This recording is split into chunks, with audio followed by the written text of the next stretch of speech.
یہودی اور عیسائی آپس میں ایک دوسرے کے دوست ہیں، اتنا بھی کافی تھا. لیکن اللہ تبارک و تعالی نے معیار ہی بدل دیا اور اتنا بڑا حکم ارشاد فرمایا. اس آیہ مقدسہ نے ہر چیز کو اپنے دامن میں سمیٹ کے رکھ دیا. یہودی اور عیسائی کو اپنا دوست نہ بناؤ، اس لیے کہ وہ آپس میں ایک دوسرے کے دوست ہیں. تو بات اتنی بھی کافی تھی، لیکن فرمایا اللہ تعالیٰ نے وَمَن يَتَوَلَّهُم مِّنكُمْ، جو تم میں سے انہیں اپنا دوست بنائے گا. تمہیں منع کر دیا ہے، ہم نے روک دیا ہے کہ دوست بنانا. اور اگر وَمَن يَتَوَلَّهُم مِّنكُمْ، جو تم میں سے، وَمَن يَتَوَلَّهُم مِّنكُمْ، جو بھی تم میں سے انہیں اپنا دوست بنائے گا فَإِنَّهُ مِنْهُمْ، تو وہ انہی میں سے ہے. تمہیں بتا دیا ہے کہ دوست یہودی اور عیسائی کو کبھی دوست بنانا، اور اگر بناؤ گے تو پھر تم، اور پھر جو قرآن مجید نے بات اس آیہ مقدسہ کو جو ختم فرمایا تو فرمایا ان اللہ لا یہدی القوم الظالمین، بے شک اللہ ظالموں کی قوم کو ہدایت نہیں دیتا. ظلم کرنے والوں کے نصیب میں ہدایت نہیں ہوتی. وہ ظلم کرتے رہتے ہیں اور انہیں سمجھایا جائے تو مانتے بھی نہیں، اس لیے کہ ہدایت ان کا نصیب نہیں ہوتی. میرے بھائی، دنیا میں بد نصیب ہے وہ شخص جو غلطی کرتا ہے اور پھر مانتا بھی نہیں. اور دنیا میں کم ظرف ہیں وہ لوگ، کم ظرف جو اپنے ظالم ہونے کے باوجود ظلم پر وضاحتیں پیش کرتے ہیں، اپنی غلطیوں کا اعتراف کرنے کی بجائے ان پر دلیلیں دیتے ہیں. چھوٹے ظرف کے لوگ. اللہ تبارک و تعالیٰ نے فرمایا یہودی اور عیسائی کو کبھی دوست نہ بنانا. میرے بھائیوں، میرے بزرگوں، میرے دوستوں، ہمارا دین تعصب سے پاک ہے لیکن تسلب کا حامی ہے. تعصب کا مطلب یہ ہوتا ہے کہ کہنا مار دو دوسرے کو، برداشت ہی نہ کرو. اور تسلب کا مطلب یہ ہوتا ہے کہ اپنے دین میں پختہ ہو جاؤ، اپنے دین میں پکے ہو جاؤ. اب ہم نا ہر روز نماز کی نیت باندھتے ہیں، اللہ اکبر، سورۃ فاتحہ پڑھتے ہیں، اہدنا الصراط المستقیم صراط الذین انعمت علیہم. اتنی بھی بات بڑی تھی، کافی تھی. اے اللہ ہمیں صراط مستقیم پہ چلا اور ان لوگوں کے رستوں پہ چلانا جن پر تو نے انعام کیا. بڑی بات تھی، مثبت بات ہو گئی، منفی بات کی ضرورت نہ تھی. لیکن اللہ تبارک و تعالیٰ نے فرمایا کہ جہاں تم مجھ سے یہ دعا مانگو نا کہ صراط الذین انعمت علیہم، یا اللہ ان لوگوں کے رستوں پہ چلا جن پر تو نے انعام کیا، انبیاء، صلحاء، اتقیاء، صوفیاء، اولیاء، جہاں یہ دعا مانگنی ہے نا، ساتھ ایک اور بات بھی تم نے کرنی ہے. وہ کیا ہے؟ غیر المغضوب علیہم ولا الضالین. اے اللہ ان سے ہمیں بچا جن پر تیرا غضب ہوا، ان کے رستے پہ نہ چلانا جن پہ تیرا غضب ہوا اور جو گمراہ ہو گئے. اب دو باتیں سمجھ میں آئیں کہ مومن کو اپنے عقیدے سے پیار کرنا ہے اور کافر کے عقیدے سے اظہار بیزاری کرنا ہے. ان کے نظریے سے، ان کے عقیدے سے نفرت کرنی ہے. کافر کے عقیدے اور نظریے سے، اس کا کیا مطلب ہے؟ تسلب کا مطلب ہوتا ہے اپنے دین میں پکا ہونا. دو تین جملوں میں بات سمجھاتا ہوں، اگر آپ کی سمجھ میں آئی تو بڑا بہتر ہوگا. دو تین جملوں میں تسلب، پکا ہونا، اس کا کیا مطلب ہے؟ اس کا مطلب یہ ہے کہ اپنی آنکھوں پر جو تم نے اینک لگانی ہے وہ دین کی اینک لگانی ہے. جو چیز بھی دیکھنی ہے وہ دین کی آنکھ سے دیکھنی ہے. جو کچھ بھی تم نے چاہنا ہے، بڑی بات کر رہا ہوں اگر آپ سمجھے تو، جو بھی تم نے دیکھنا ہے دین کی اینک سے دیکھنا ہے. جو تم نے چاہنا ہے وہ دین کے دل کے ساتھ چاہنا ہے، اور جو تم نے سوچنا ہے وہ دین کے دماغ کے ساتھ سوچنا ہے.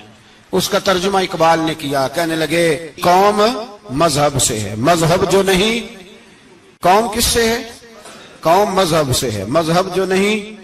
اور فاضل بریلوی کہتے ہیں دہن میں زبان تمہارے لیے اور بدن میں ہے جان تمہارے لیے، ہم آئے یہاں تمہارے لیے تو اٹھیں بھی وہاں تمہارے لیے۔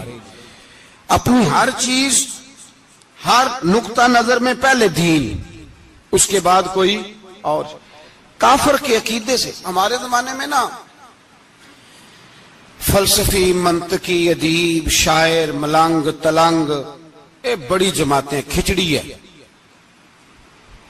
کھچڑی۔ اب وہ کھچڑی ایک نیا درس دیتی ہے۔ وہ کھچڑی یہ کہتی ہے کہ یہ سارے اللہ کو پکارتے ہیں، سارے اسی کے نام ہیں، یہ سارے۔ ہمارے ایک سابق وزیر اعظم نے بھی کہا تھا، ایک نوجوان کی عادت دی ہے گھسی پٹی جماعت نے، وہ بھی یہی کہتے ہیں، ہولی پہ بھی چلے جاؤ، دیوالی پہ بھی چلے جاؤ، ہندوؤں کے مندر میں بھی چلے جاؤ، وہ کہتے ہیں سارے اسی کے نام ہے، جو بت کو پکار رہا ہے وہ بھی اسی کو ہی پکار رہا ہے، معاذ اللہ۔ جو رام رام کہہ رہا ہے وہ بھی بات اصل وہی ہے۔ وہ بیوقوف ہو، اگر بت کو پکارنے والا بھی کسی نہ کسی رنگ میں اللہ کو ہی پکار رہا تھا معاذ اللہ، تو پھر نبی پاک صلی اللہ علیہ وسلم کو کیا ضرورت تھی بتوں کا مقابلہ کرنے کی؟ تم نے تو سارا دین ہی مشکوک کر دیا ہے، ہر شے مشکوک ہو گئی۔ جو بتوں کو پکار رہا ہے وہ بھی اسی کو پکار رہا ہے، جو رام کہہ رہا ہے وہ بھی اسی کو کہہ رہا ہے، جو پتھر پوج رہا ہے وہ بھی، کیا تماشا لگایا ہوا ہے۔ اللہ تبارک و تعالیٰ تو اتنا غیور ہے، وہ کہتا ہے ان اللہ لا یغفر ان یشرک بہ ویغفر ما دون ذلک لمن یشاء، میں ہر چیز بخش دوں گا، میرے ساتھ کسی کو شریک نہ بنانا، میں اس کی معافی نہیں دوں گا۔ اللہ کے پیارے پیغمبر حضرت عزیر، جناب عیسیٰ علیہ السلام کو جب لوگوں نے معاذ اللہ خدا کا بیٹا کہا تو رب تبارک و تعالیٰ نے قرآن پاک کی آیتیں نازل فرمائی، فرمایا یہ جھوٹ بولتے، یہ ظلم کرتے ہیں اپنی جانوں پر۔ او بھائی یہ کھچڑی جو پکا رہے ہیں نا ملنگ لوگ، ادیب لوگ، سارے اسی کے نام ہیں، اس کا ایک ہی نام ہے، لا الہ الا اللہ، لا الہ الا اللہ، لا الہ الا اللہ۔ اس کے سوا کوئی بھی معبود ہو ہی نہیں سکتا، سوال ہی نہیں۔ او خدا کے بندے، یہ فلسفہ، اور پھر ہم سیانے بڑے، ہمارے دلوں میں رحمت بڑی ہے، نرمی بڑی ہے، کافر کے حق میں، مشرک کے حق میں، سارے جی اسی کو پکارتے ہیں۔ تو زیادہ مہربانی کرنے والا ہے یا نبی پاک زیادہ رحمت للعالمین ہے؟ حضور نے تو فرمایا بت کے پجاری سے جہاد ہوگا تلوار کے ساتھ، پنڈت اور جوگی کاٹے جائیں گے تلوار کے ساتھ۔ جو اللہ تبارک و تعالیٰ کی توحید میں کسی کو شریک کرے گا مسلمان اس کے خلاف اٹھیں گے۔ تو کہہ رہا سارے یہ ایک ہیں، تسلب نہیں، دین کی پختگی نہیں۔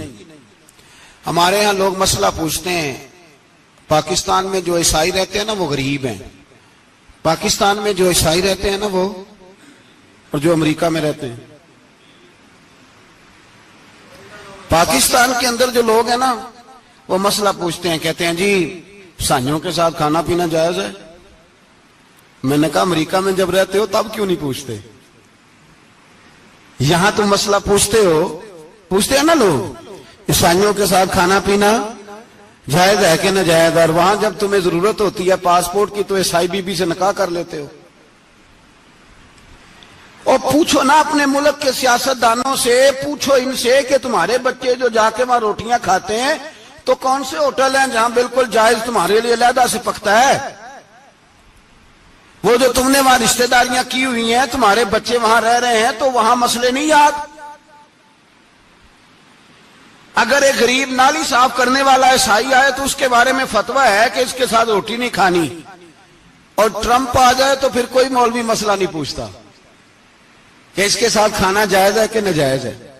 ہمارا وہ جو کفر کے معاملے میں اظہار بیزاری تھا، نفرت کافر کے عقیدے سے، ہم کبھی نہیں کہتے کہ عیسائیوں کے مندروں کو آگ لگا دو۔ کبھی جلوس لے کے گئے ہیں کہ مندر گرانا ہے؟ بولے ان کا گرجا کبھی گرایا ہے؟ ہندو کا مندر، مرزئی کی عبادت گاہ، اقلیت قرار دے دیا، ٹھیک ہے، جہاں عیسائی علیحدہ سے اپنا کام کر رہے ہیں، تم بھی کرو، لیکن ہم ان کے عقیدے کے کبھی بھی حامی نہیں ہو سکتے۔ اگر کہیں کہ عیسائی بھی صحیح کہہ رہا ہے، حضرت مریم کو اللہ کی بیوی کہہ رہا ہے، جناب عیسیٰ کو اللہ کا بیٹا کہہ رہا ہے، اور تو کوئی سارے اسی کے نام ہیں، تو یہ بات تیری درست اس لیے کہ ہم تو روز کہتے ہیں قل هو اللہ احد اللہ الصمد لم یلد ولم یولد، نہ کسی کا باپ ہے نہ کسی کا بیٹا ہے، ولم یکن لہ کفوا احد، اس کا تو کوئی ہمسر ہی نہیں، اس جیسا دوسرا کوئی ہے ہی نہیں۔ تو بھائی جس عقیدے کا تو اعلان کر رہا ہے، جو آدمی تیرے عقیدے کے خلاف چل رہا ہے، اس کو تو نے صحیح کیسے کہہ دیا؟ یہ کیسے ہو؟ تو میرے بھائی اسلام یہ کہتا ہے کہ اساس، بنیاد، نظریہ، تو اپنے نظریے پہ ناز کرے گا، دوسرے کے نظریے سے اظہار بیزاری کرے گا۔ اور بھائی جاگو اور بس کر دو، جاگ جاؤ۔ اساس، بنیاد، نظریہ اصل ہے، اور اصل پر سمجھوتا ہو سکتا ہو ہی نہیں سکتا۔ بخاری شریف میں ایک حدیث ہے، بات مضبوط کرنے کے لیے عرض کرتا ہوں۔ حضرت یحییٰ ایک تابعی بزرگ ہیں، وہ کہتے ہیں حضرت عبداللہ ابن عمر رضی اللہ تعالیٰ عنہ میرے پاس آئے تو میں نے ان سے کہا حضور ہمارے محلے میں ایک جماعت رہتی ہے مسلمانوں کی، وہ نمازیں بھی پڑھتے ہیں، روزے بھی رکھتے ہیں، زکوٰۃ بھی دیتے ہیں، حج بھی کرتے ہیں، بس تقدیر کو نہیں مانتے، صرف ایک چیز کے انکاری ہیں، تقدیر کے۔ تو کیا حکم ہے؟ تو آپ فرمانے لگے ان سے کہہ دو کہ ہمارا تمہارا کوئی تعلق نہیں، ان سے کہہ دو ہمارا تمہارا کوئی رشتہ نہیں، ہمارا تمہارا کوئی کسی قسم کا رابطہ۔ اور فرمایا ان کو بتا دینا کہ رسول پاک کے صحابی نے فتویٰ دیا ہے جتنی مرضی نمازیں پڑھو، جتنے مرضی روزے رکھو، اور احد پہاڑ کے برابر اگر تمہارا دل کرے تو صدقے کرو، پر تمہارا کوئی عمل اللہ کی بارگاہ میں قبول نہیں جب تک تمہارا عقیدہ صحیح نہیں، جب تک تمہارا نظریہ ٹھیک نہیں، اتنی دیر تک کوئی عمل اللہ کی بارگاہ میں تمہارا قابل قبول نہیں۔ اساس پر، بنیاد پر کوئی سمجھوتا ہو سکتا، بنیادوں پر سمجھوتے نہیں ہوتے بھائی۔ اور ایک ہوتا ہے گناہگار، ایک ہوتا ہے غدار۔ گناہگار اور غدار میں بڑا فرق ہوتا ہے۔ ایک آدمی شراب پیتا ہے، کسی نے اس کو منع کیا تو اس نے کہا یار میری غلطی ہے، آئندہ نہیں پیوں گا، وہ گناہگار ہے۔ ایک نے کہا نہیں پینی چاہیے، وہ کافر ہے۔ ایک نماز نہیں پڑھتا، اس کو کہا پڑھ، بہانے لگاتا ہے کپڑے نہیں صحیح، رمضان سے شروع کروں گا، کوشش ہے بس، وہ گناہگار ہے۔ ایک کہتا ہے نماز پڑھنی نہیں چاہیے، وہ کافر ہے۔ ایک کے جیب میں پیسے تھے، حج کرنے نہیں گیا، بہت بڑا گناہ کیا۔ ایک کہتا ہے حج کرنا ہی نہیں چاہیے، وہ کافر ہو گیا۔ او بھائی گناہگار اور ہوتا ہے، غدار، دونوں میں فرق ہے۔ اب تو غداریاں ہو رہی ہیں سرے عام، حملے ہو رہے ہیں، حکومتوں پر پریشر ہے۔ یورپ ایک منٹ سے پہلے مرزئی کو ویزا دیتا ہے، قادیانی کو ویزا دیتا ہے۔ یہ سپر کافر ہیں قادیانی اور مرزئی، اور بڑی ذمہ داری سے کہہ رہا ہوں، یہ کل بھی کافر تھے، آج بھی، کل بھی کافر تھے اور آج بھی، اور قیامت تک۔ اور اگلی بات سن لو، من شکا فی کفر ہی فقد کفر، جو ان کے کفر میں شک کرے وہ بھی کافر ہے۔ سن لو یہ فتویٰ دے دینا بے شک جس کو مرضی۔ من شکا فی کفر ہی فقد کفر، جس بندے نے مرزئی کے، قادیانی کے کافر ہونے میں شک کیا، وہ بندہ بھی پکا کافر ہے، پیٹا کافر ہے، جس نے ان کے کافر ہونے میں۔ جڑے آکر سانو پتہ ہی نہیں لگا اسی کی کر بیٹھے، ان کے لیے کوئی قانون نہیں۔ وہ جس نے کہا ہے نا مرزئی اس کا قانون بدلنا ہے، اس کو ایک پرچی تیری میری بھی شامل ہے۔ ایسے نہ کہنا کہ وہ بڑے بے ایمان نکلے، کافر نکلے، تو نے بھی ٹھپا لگایا ہے، تو ساتھ ہے، تو شامل ہے۔ جب قومی اسمبلی میں یہ قرارداد پیش ہو رہی تھی تو ان کو ووٹ دینے والے ان کے گناہ میں شریک تھے، مجرم تھے، ساتھ شامل تھے، ان کو معافی نہیں ملے گی، ان کو لمبی توبہ کرنی پڑے گی اللہ کی بارگاہ میں، انہیں آنسو بہانے پڑیں گے ان کو ٹھپے لگانے کی وجہ سے۔ بچ نہ جایا کرو کہ حکمران برے ہیں تو ہم بڑے نیک پرہیزگار ہیں، چھپے لگانے والے ساتھ شریک ہے اس جرم، کہتے پتہ ہی نہیں چلا۔ کیسے پتہ نہیں چلا؟ کیسے پتہ نہیں چلا؟ یہ تو جو مدہوش ہوتے ہیں انہیں پتہ چل جاتا ہے یہ نبی پاک کی عزت کی بات ہو رہی ہے۔ بندہ مدہوش ہو نا، مدہوش، بے ہوش ہو مسلمان، رسول اللہ کی بات ہو تو اس کی بھی آنکھیں کھل جایا کرتی ہیں، اور تم جاگتے پڑھے لکھے اسمبلیوں میں بیٹھے مالدار، تم پتہ ہی نہیں چلا قانون بدل گیا، خبر ہی نہیں ہوئی۔ یہ دھوکہ کسی اور کو دینا، ہم تمہارے ان دھوکوں میں آنے والے کہ کسی اور کو سنانا کہانیاں، ہمیں نہیں سمجھ آتی تمہاری کہانیاں، کہتے غلطی ہو گئی، بھول گئے۔ اور وزیر اعلیٰ صاحب کہتے ہیں اس کو نکال دینا چاہیے۔ کس نے نکالنا ہے نا تماشا؟ کہتے ہیں اس کو نکال دینا چاہیے جس نے اس قانون میں، تو کس نے نکالنا ہے؟ حکومت تو آپ کی ہے، تو کون نکالے گا؟ شرم کرو، مر جاؤ ڈوب کے۔ یہ تمہارا طریقہ ہے؟ جرم کرتے اور جرم کر کے کہتے ہو نہیں نکال دینا، کون نکالے گا؟ نکالو، پتہ چلے تمہارا۔ امیر ملت پیر جماعت علی شاہ صاحب محدث علی پوری رحمت اللہ علیہ، پیر صاحب فرماتے ہیں جب پاکستان بن رہا تھا تو ہم نبی پاک صلی اللہ علیہ وسلم کی عظمتیں بیان کیا کرتے تھے۔ ہم کہتے تھے لوگوں پاکستان بنے گا تو اس میں نبی پاک کا نظام آئے گا، غریب امیر کا فرق مٹ جائے گا، اس میں کوئی برادری نہیں ہوگی، ایک برادری ہوگی جس کا نام مسلمان ہوگا، اس میں چھوٹا بڑا امیر غریب ایک ہی صف میں کھڑے ہو گئے، محمود و ایاز، نہ کوئی بندہ رہا نہ کوئی بندہ نواز، یہ پاکستان ہوگا۔ اور کہتے ہیں ہندو پنڈت تقریریں کرتے تھے او وہاں نبی پاک کا نظام نافذ ہوگا، معاذ اللہ ہاتھ کٹیں گے، گردنیں کٹیں گی، بڑا وہ معاذ اللہ مخالفت کرتے تھے۔ وہ کیا پتا تھا کہ بعد میں یہاں بھی سارے وہی تماشے ہوں گے جو وہ کہہ رہے ہیں۔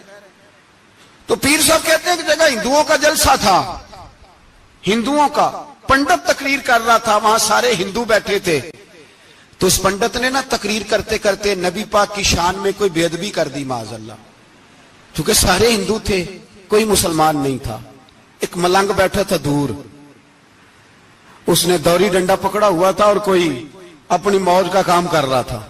آپ کو پتا ہے ان کے پاس جو ڈنڈا ہوتا ہے بڑا رنگین ہوتا ہے، کوئی اسپیشل بنایا ہوتا ہے انہوں نے، تو بیٹھا تھا ملنگ۔ میں نے کہا بے ہوش بھی ہونا، جو بے ہوش ہو مسلمان، رسول اللہ کا نام آئے تو اس کی بھی آنکھیں کھل جایا کرتی ہے، تیری بند کی باندھی رہ گئی ہے، کیسے ہو گیا؟ ہاتھ میں ڈنڈا تھا اور وہ اپنے کام لگا ہوا تھا۔ جب اس کے کانوں میں سپیکر کی آواز آئی نا کہ نبی پاک کے بارے میں بات کی ہے، تو ڈنڈا اٹھایا، پیچھے سے اسٹیج پہ چڑھ گیا، اور ہندوؤں نے سمجھا ملنگ آدمی ہے، اس نے کیا کرنا ہے۔ آیا پنڈت کے پاس اور وہ کہتا ہے میں نے 3 ڈنڈے اتنی زور سے مارے کہ چوتھے کی ضرورت ہی نہ پڑی، اتنی زور سے 3 ڈنڈے سر پہ مارے کہ چوتھے کی ضرورت ہے اس کی پھر آواز ہی نکلی، مر گیا وہ، مجھے پکڑا جیل میں پھینک دیا۔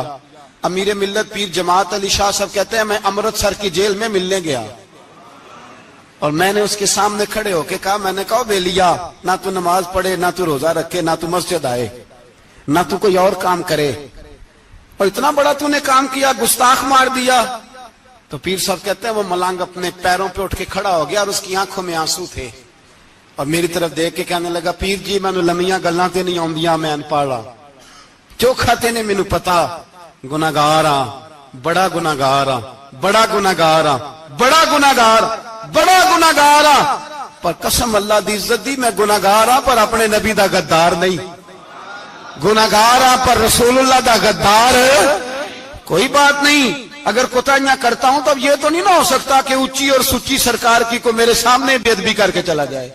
یہ تینوں پتہ ہی نہیں لگا، تو کہتا خبر ہی نہیں ہوئی، کب ہو گیا پتہ ہی نہیں تھا، وضاحتیں دیتا پھرتا ہے۔ اور کچھ مولوی ملا جو دھبا ہے دین کے نام پہ، وہ وضاحتیں دیتے پھرتے ہیں، کہتے ہیں مناظرے کر لو، شرم کرو، دین کے نام پر ووٹ مانگ کے اسمبلیوں میں جاتے ہو اور وہاں جا کے ان بھائی مانوں کی گودوں میں بیٹھ جاتے ہو، تمہیں حیا نہیں آتی؟ اور نبی پاک کی بات ہے تو پھر بھی تمہاری غیرت جوش نہیں مارتی، پھر بھی دلیلیں دیتے پھرتے ہو۔ میرے رسول پاک علیہ الصلوۃ والسلام کے غلاموں یاد رکھو، دین میں تسلط پیدا کرو، مضبوطی۔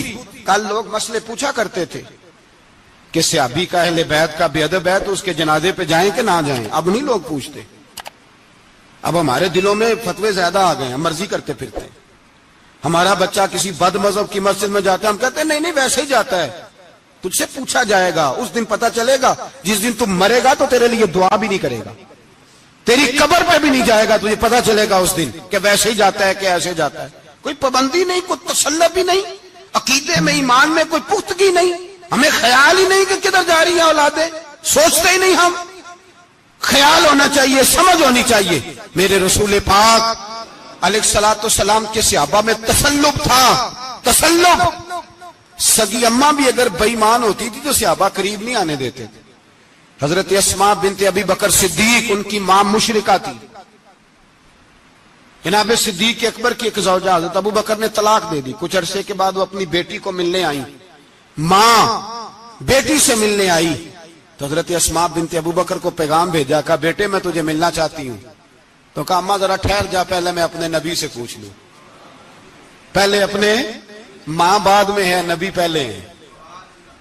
پہلے حضرت اسماء حضور کی بارگاہ میں گئی، یا رسول اللہ میری اماں ملنا چاہتی ہے اور مشرکہ ہے، حکم کیا ہے؟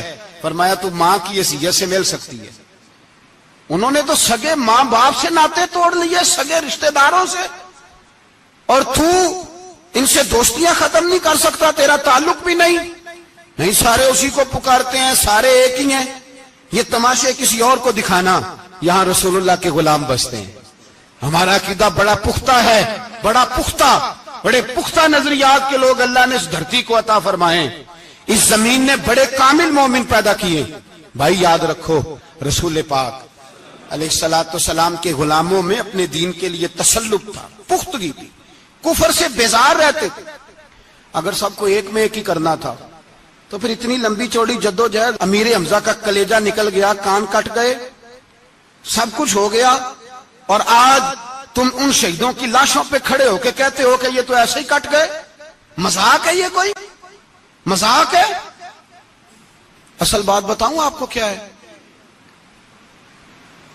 دین مفت میں ملا ہے، اور جو شے مفت مل جاتی ہے اس کی قدر نہیں ہوتی. قدر دین نبی دا ایک ہی جانن دنیا دار کمینے، دین نبی دا جانن والے سونگے وچ مدینے. تجھے کیا پتا، تجھے کیا خبر اس دین کی؟ تجھے خبر ہی نہیں میرے رسول پاک کا پسینہ کتنا بہا ہے. کبھی تیرا پھیرا لگے تو احد کے پہاڑ سے جا کے پوچھنا نبی پاک کا خون کتنا بہا ہے. کبھی ٹائم ملے نا، ملک شام جا اور حضرت بلال کی قبر پہ کھڑے ہو کے پوچھ دین کتنا قیمتی ہے. اور پھر اس سے زیادہ بات پوچھنی ہو نا کبھی تو مدائن جا، حضرت سلمان فارسی کے مزار کے پاس ان سے پوچھ دین کی قیمت کتنی ہے. وہ تجھے بتائیں گے کہ کئی 100 سال لگ گئے نبی پاک کے قدموں میں پہنچنے تک. 100 سال، کئی 100 سال. اور اگر پھر بھی تجھے تسلی نہ ہو تو جنت البقیع میں جا اور سیدہ طیبہ طاہرہ حضرت فاطمہ الزہرا سے پوچھ. ان سے پوچھ بی بی اس دین کی قدر کیا ہے. وہ تجھے بتائیں گی کہ جب دین کے چہرے پہ سرخ رنگ بھرنا تھا تو میں نے حسین کا خون دے کے بھرا. وہ تجھے بتائیں گی کہ اس دین کو جب پینٹ کرنا تھا تو میں نے جناب علی اصغر کے بازوؤں کے ساتھ مصوری کی ہے. اس کو آسان سمجھ رکھا ہے لوگوں نے، آسان سمجھ رکھا ہے. کہا تم کٹ گئے. اور آج اٹھنے والا صوفی اور درویش کہتا ہے سارے ایک ہی ہیں، سارے اسی کو مانتے ہیں. جس سیاستدان کا دل کرتا ہے وہ جا کے مندروں میں پوجا کر آتا ہے، جس کا دل کرتا ہے وہ جا کے ہندوؤں کی ہولی اور دیوالی میں شریک ہو جاتا ہے. سب ایک ہی ہیں. اگر ایک ہی تھے تو حسین کا علی اصغر کیوں شہید ہوا؟ اگر سب ایک ہی تھے تو جناب علی اکبر کیوں شہید ہوئے؟ سارے ایک ہی تھے تو پھر ٹھیک ہے، مست رہنا چاہیے تھا. یہ مذاق ہے اتنی قربانیاں؟ شرم ہی نہیں آتی بات کرتے ہوئے؟ جاگو اور اپنے دین کو سمجھو. میرے رسول پاک علیہ الصلوۃ والسلام نے جو دین دیا اس میں تسلب ہے، تسلب، کفر سے بیزاری. کتنی بیزاری؟ حضرت ام حبیبہ رضی اللہ تعالیٰ عنہ ام المومنین ہے، یہ ہماری اماں ہیں. ام، ماؤں کے نام تو بچوں کو آنے چاہیے نا. یہ مومنوں کی ماں ہیں، ابو سفیان کی بیٹی ہیں. حضرت ابو سفیان رضی اللہ تعالیٰ عنہ کی بیٹی نبی پاک کی زوجہ ہیں. جناب امیر معاویہ رضی اللہ تعالیٰ عنہ کی سگی بہن حضور کی زوجہ تھی. بہت بڑے امیر باپ کی بیٹی تھی. مدینے جب آئیں تو نبی پاک کے گھر میں غربت دیکھی، آزمائش دیکھی، کئی دنوں کے فقر اختیاری کے جلوے دیکھے. ابو سفیان ایک مذاکرات کے سلسلے میں مدینے آئے اور کہتے ہیں میں نے سوچا سیدھا اپنی بیٹی کے گھر جاتا ہوں. تو کہتے ہیں میں حضرت ام حبیبہ کے صحن میں داخل ہوا تو چارپائی پہ بستر بچھا ہوا تھا اور ام حبیبہ ایک سائیڈ پہ بیٹھ کر تو سوئی دھاگے کے ساتھ کوئی کام کر رہی تھی. ابو سفیان کہتے ہیں میری بیٹی کی نظر پڑی, بعد میں باہر آئی تو میں نے بیٹی کے سر پہ ہاتھ رکھا. میں نے کہا بیٹی میں سمجھ گیا ہوں, بستر پہ میری نظر پڑی ہے, لگتا ہے کئی سال پرانا ہے, پیوند بھی لگے ہوئے ہیں, تو اس لیے اندر رکھا ہی ہے کہ پرانے بستر پہ باپ کو بٹھاؤں گی, اس لیے رکھا ہی ہے. تو بیٹی امیر گھر سے آئے تو غریب گھر میں اس کی شکایتیں ختم نہیں ہوتی, پر دین کے ساتھ تسلط ام المومنین کا, پختگی اور کفر سے بیزاری. کہنے لگی ابا جی ابھی آپ کافر ہیں نا, تو آپ کی سوچ ابھی بدلی نہیں. میں اس لیے نہیں بستر اندر رکھ کے آئی کہ آپ کے قابل نہیں تھا, میں تو اس لیے رکھا ہوں کہ وہ میرے نبی کا پاک بستر ہے اور آپ ناپاک ہیں. وہ پاک بستر ہے, انما المشرکون نجس, مشرک ناپاک ہوتا ہے, باپ ہونا علیحدہ بات ہے, لیکن میرے دل میں باپ کی قدر بعد میں ہے میرے دل میں, اور رسول اللہ کے بستر کی قدر پہلے ہے. رسول اللہ کی نہیں, رسول اللہ کے بستر کی قدر کہ باپ بیٹھ نہ جائے. اتنی نفرت مشرک سے, اتنا اظہار, وہ باپ بھی ہو تو اتنی نفرت. لوگوں نے پیچے ڈالے ہوئے پیار کے, محبت کی پینگیں چڑھا رہے ہیں اور سارے یہ کہیں گے سب صحیح ہے, اور ہمارے دلوں میں نرمی. ہمارا اپنا جوان باہر جاتا ہے, وہ یہ نہیں دیکھتا کہ میں جس سے شادی کرنے لگا ہوں نیشنلٹی زیادہ ضروری ہے کہ ایمان, پیسے زیادہ ضروری کہ ایمان, دین زیادہ ضروری کہ دولت. عجیب تماشا ہے, بیچتے پھرتے ہیں, فار سیل کر دیا مذہب کو, تسلط بھی نہیں, کوئی خیال ہی نہیں, توجہ ہی نہیں ہماری. میرے رسول پاک علیہ الصلوۃ والسلام کے صحابہ جو چٹان تھے دین کے معاملے میں, اپنا پیارا بھی سامنے آتا تھا تو کافر سمجھ کے قتل کر دیتے, اس لیے کہ وہ سمجھتے تھے قوم مذہب سے ہے, مذہب جو نہیں تم بھی نہیں. اگر دین نہیں رہے گا تو کوئی شے باقی نہیں رہے. یاد رکھنا, اگر دین نہیں رہے گا. میرے حبیب پاک علیہ الصلوۃ والسلام کے غلاموں کا یہ حال تھا. احد کے اندر افواہ پھیل گئی کہ حضور شہید ہو گئے. حضرت انس بن مالک کے چچا تھے انس بن نضر رضی اللہ تعالیٰ عنہ. جب افواہ پھیلی نا حضور شہید ہو گئے تو جناب انس بن نضر اٹھے, تلوار پکڑی, صحابہ سے کہنے لگے یہاں کیوں بیٹھے ہو؟ کہا حضور شہید ہو گئے, ہم کیا کریں؟ فرمایا حضور شہید ہو گئے تو ہم زندہ رہ کے کیا کریں گے؟ یہاں کیوں بیٹھے ہو؟ ہمارا جینا بھی مصطفیٰ کے لیے, مرنا بھی مصطفیٰ کے لیے. اگر حضور علیہ الصلوۃ والسلام وصال کر گئے تو اٹھو, ان بے ایمانوں سے لڑتے ہیں جنہوں نے مصطفیٰ کو شہید کیا ہے, اٹھو. حضرت انس بن نضر میدان میں نکلے, اس طرح لڑے کہ صحابہ کہتے ہیں نہ زخموں کی پرواہ, تیر برستے رہے پرواہ کوئی نہیں, تلواریں چلتی رہی پرواہ کوئی نہیں, ان کے وجود پر نیزوں کے زخم آتے رہے پرواہ کوئی نہیں. حضرت انس بن نضر اتنا لڑے کہ شہید ہو گئے, اور جب شہادت کے بعد ان کی لاش دیکھی تو 80 زخم نظر آئے, تلواروں کے, نیزوں کے 80 زخم. حضور کے لیے ان لوگوں نے جانیں دے دی, پرواہ ہی نہیں کی. یہاں اس مسئلے کو ہمارے ہاں لوگ سمجھتے ہی نہیں. ختم نبوت کا مسئلہ بڑا حساس مسئلہ ہے. ما کان محمد ابا احد من رجالکم ولکن رسول اللہ وخاتم النبیین. ہم ختم بھی پڑھے نا کسی کا تو اس میں بھی ختم نبوت والی آیت پڑھتے ہیں, اس لیے کہ یہ بنیادی مسئلہ ہے. ہم لوگوں کو بتاتے ہیں کہ جو مرنے والا گیا ہے نا دنیا سے, وہ نبی پاک کی ختم نبوت کا اعلان کرتا ہوا گیا ہے. ہم لوگوں کو یہ بات بتلاتے ہیں. میرے حبیب پاک علیہ الصلوۃ والسلام کی 150 کے قریب حدیثیں ہیں کہ میں آخری نبی ہوں, میرے بعد کوئی نبی نہیں ہے. 150 کے قریب حدیثوں میں حضور نے ارشاد فرمایا, جگہ جگہ محبوب پاک نے وضاحت فرمائی کہ میں آخری نبی ہوں, میرے بعد کوئی نبی ہو سکتا, وضاحت. اور ہمارے علماء نے لکھا ہے جو دعویٰ کرے کہ میں نبی ہوں اور جس بندے نے اس سے یہ کہا کہ چل کوئی دلیل دکھا, وہ بھی کافر ہو گیا, وہ بھی کافر. کیوں تو نے یہ سوال کیا؟ یہ حساس نوعیت کا مسئلہ ہے. میرے رسول پاک علیہ السلام کے غلاموں نے ایک پیغام دیا ہے ہمیں, اس پیغام کو یاد رکھنا. حضرت سعد بن ربیع رضی اللہ تعالیٰ عنہ کو احد کے میدان میں اتنے زخم لگے کہ اٹھا نہیں جاتا تھا. نبی پاک صلی اللہ علیہ وسلم نے فرمایا جاؤ کو میرے سعد بن ربیع کا پتہ کرو وہ کہاں ہے. صحابہ آئے تو فرماتے ہیں جب ہم ان کے پاس پہنچے تو ان کی روح پرواز کر رہی تھی. آخری لفظ انہوں نے ادا کیے, کہنے لگے ادھر آؤ صحابہ, ادھر آؤ, میری وصیت سن لو. ہم قریب گئے, ہم نے کہا شاید بچوں کے بارے میں, اولاد کے بارے میں, گھر کے بارے میں کوئی وصیت کریں گے.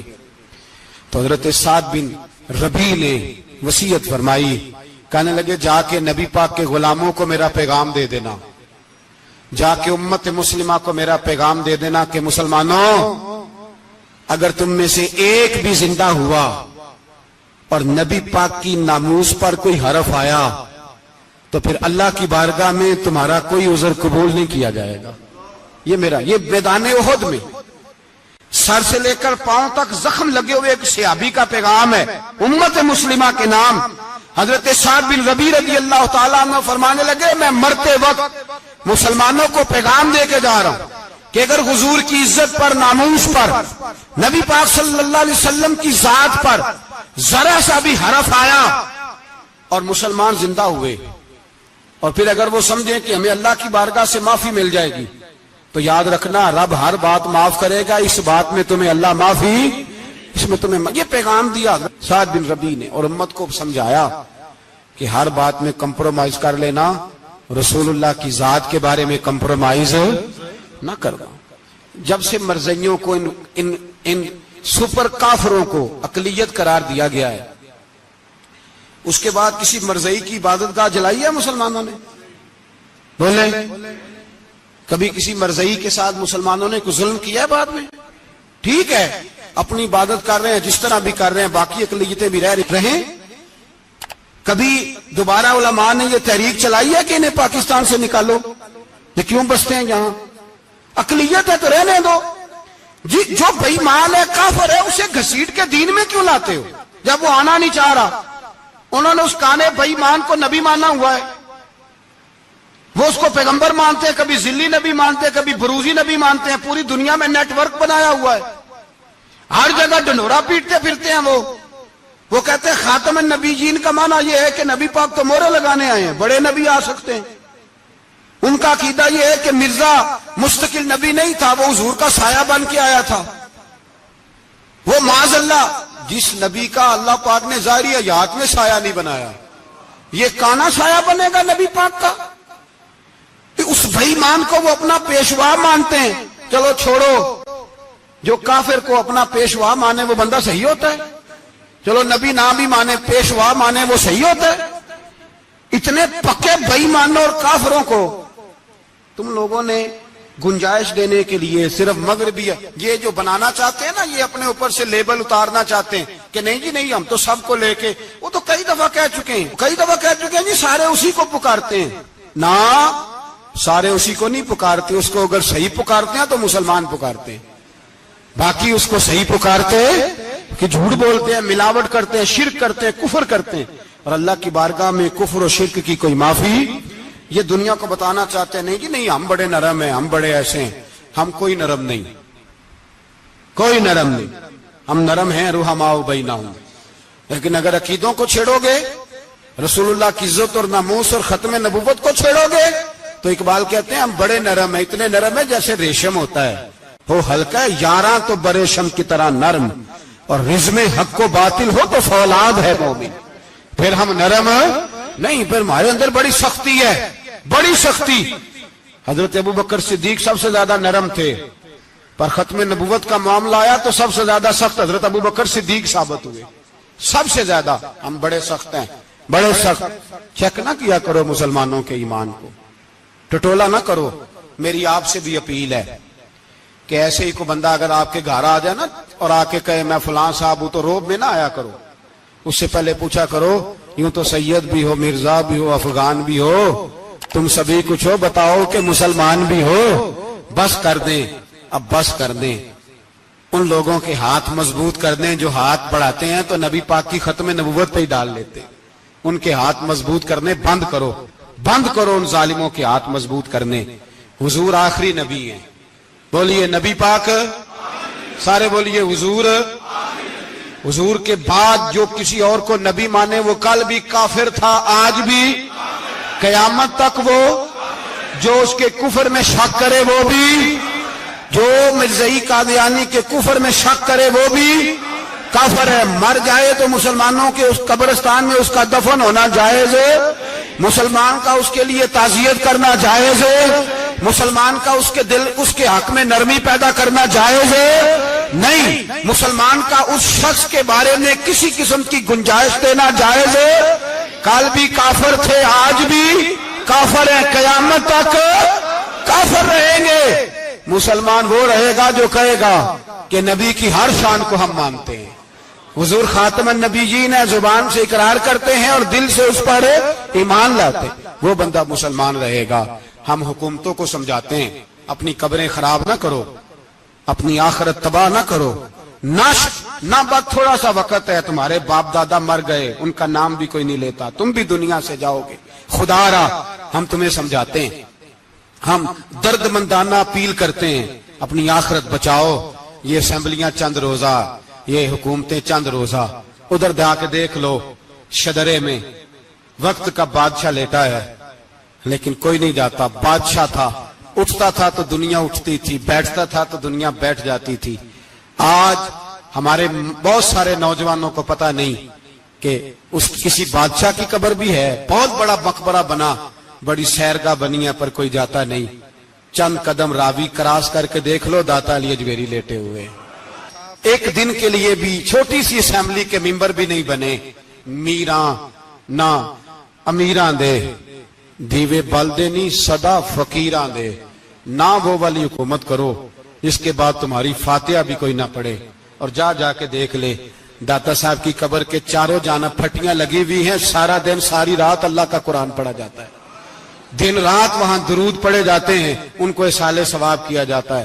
یہ والی زندگی جی، واپس آ جا، نہ اپنی آخرت خراب کر، بچ جا. وقت کی حکمران لوٹ آ، رسول اللہ کے قدموں میں بیٹھو، اعلان کرو، بغاوت کرو نبی پاک کے دشمنوں کے خلاف، اور حضور کے سچے غلام بن کے جیو. اگر سچے غلام بنو گے تو حضرت عمر بن عبدالعزیز کی طرح تمہارے تذکرے ممبروں پہ رہیں گے. اور اگر غداری کرو گے، غداری، تو یزید کی طرح تمہاری اپنی اولادیں بھی تمہارا نام نہیں لیں گی، اپنی اولادیں بھی تمہارے تذکرے چھوڑ جائیں گی. یاد رکھنا اللہ کی لاٹھی بڑی بے آواز ہے. کل من علیہ فان، فنا کر دیتا ہے ہر چیز کو.